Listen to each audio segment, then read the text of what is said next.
দ্বিতীয় দফার বন্যার পানি নামতে শুরু করার মধ্যেই সিলেট আবার তৃতীয় দফার কিন্তু বন্যায় আক্রান্ত হলো। এরই মধ্যে জেলার কোম্পানিগঞ্জ, গোয়াইনঘাট, জৈন্তাপুর এসব এলাকার নিম্নাঞ্চল প্লাবিত হয়ে আছে। এসব এলাকা কিন্তু আগ থেকেই প্লাবিত ছিল। দ্বিতীয় দফার বন্যার পানি এসব এলাকার নিম্নাঞ্চল কিন্তু প্লাবিত হয়েছিল। কিন্তু পরে আস্তে আস্তে কিন্তু পানি নামতে শুরু করছিল। কিন্তু আবার ভারী বৃষ্টিপাত এবং পাহাড়ি ঢল থাকায় এসব এলাকার পানি কিন্তু বাড়ে এবং এসব এলাকার মানুষ কিন্তু দুর্ভোগে পড়ে।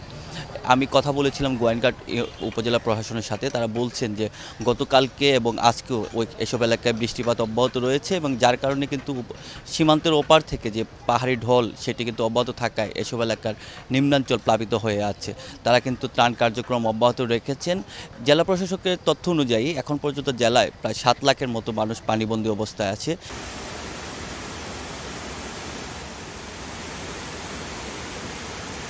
গত 24 ঘন্টা কিন্তু সুনামগঞ্জে প্রচুর বৃষ্টি হয়েছে। পুরো রাতই কিন্তু মাঝারি থেকে ভারী বৃষ্টিপাত হয়েছে, যার ফলে সুনামগঞ্জে সুরমা নদীর পানি আজ কিন্তু বিপদসীমার 27 সেন্টিমিটার উপর দিয়ে বইছে। গত 24 ঘন্টায় সুনামগঞ্জে 300 মিলিমিটার বৃষ্টিপাত রেকর্ড করা হয়েছে।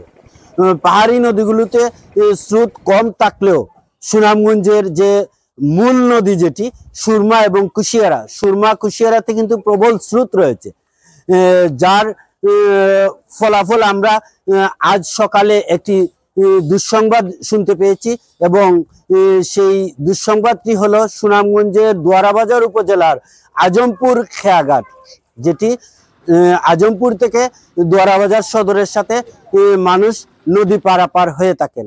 সেই নদী পারাপার হওয়ার সময় কিন্তু প্রবল স্রোতের কারণে একটি ছোট ডিঙ্গি নৌকা উল্টে যায় এবং সেই নৌকাটিতে যে মাঝি সহ 7 জন যাত্রী ছিলেন, তার মধ্যে 4 জন পারে উঠতে পারলেও 3 জন কিন্তু নদীর তীরে হারিয়ে যান।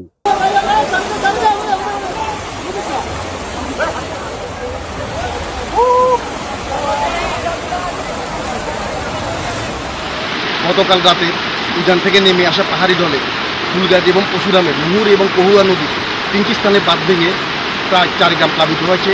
এই 4 গ্রামের প্রায় 10,000 মানুষ এই মুহূর্তে পানিবন্দী আছেন। এখানে মূলত হয় ফ্লাড। উজান থেকে নেমে আসা পানি এক সাইডে উঠে আরেক সাইডে নেমে যায়, এই কারণে বন্যার পানি বেশিক্ষণ থাকে না, কিন্তু বন্যা প্রচুর ক্ষতি করে যায়। এখানে রাস্তাঘাট, মানুষের ঘর বাড়ি, মাছের ঘের সব তলিয়ে যায়।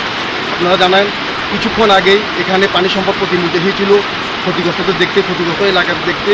উনি বলেছেন সামনের বছরের বর্ষা মৌসুমের আগেই এই এলাকার স্থায়ী টেকসই বাঁধ নির্মাণ কাজ শুরু হবে। কিছুদিনের মধ্যে এক নাকি এটা পাঠানো হবে প্রস্তাব পাশ করার জন্য।